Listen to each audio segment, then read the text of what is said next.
I don't think we have an Islamophobia problem. We have a free speech phobia problem. I don't think that it should be illegal to engage in, quote, incitement to hatred, unquote, in and of itself. That is to say, people ought to be allowed in a democratic society to hate as well as love. And they ought to be allowed to think very badly of other people for just about any reason in the world. Now that's something different, in my view, than incitement to violence, and sometimes the same speech will be both. But I think we have to be very careful when we talk about concepts, legal concepts, such as laws designed to prevent incitement to hatred. Now, it is true, as the last speaker correctly observed, that in the area of what I'll call hate speech, there is a different European and American approach.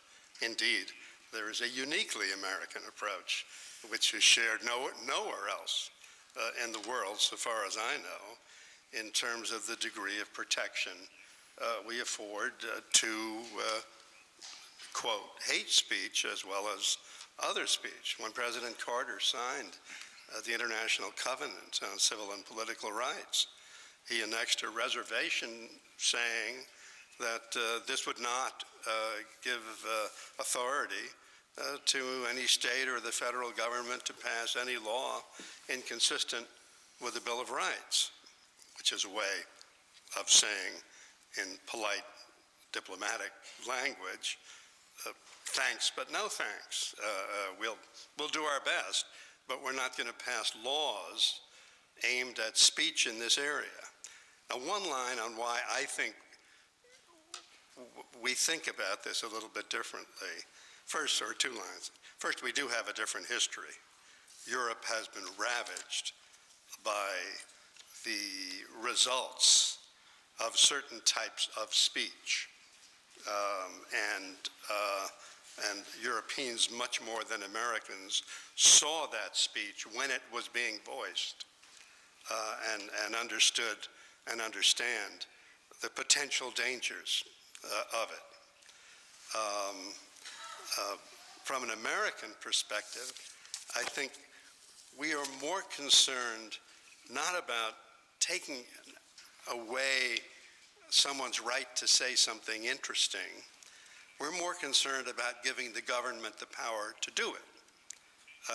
We're more concerned about entrusting to Congress, entrusting to the courts, entrusting to any government entity the authority to say that speech, that particular speech, is so offensive, so beyond the pale, so inherently threatening that we will not allow it.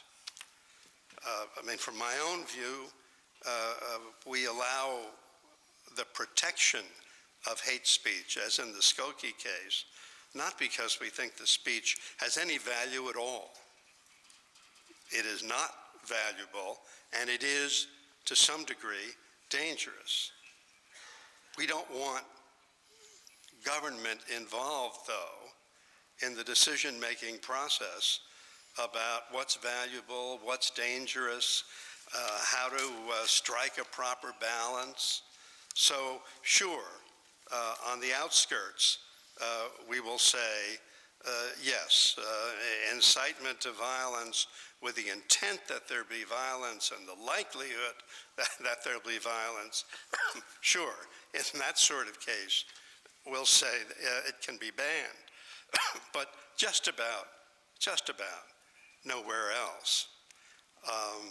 And so I view it as our being willing to pay the price of hate speech, not getting the benefits of it, the price of hate speech in return for avoiding the dangers of government intervention into this very, very difficult and fragile area.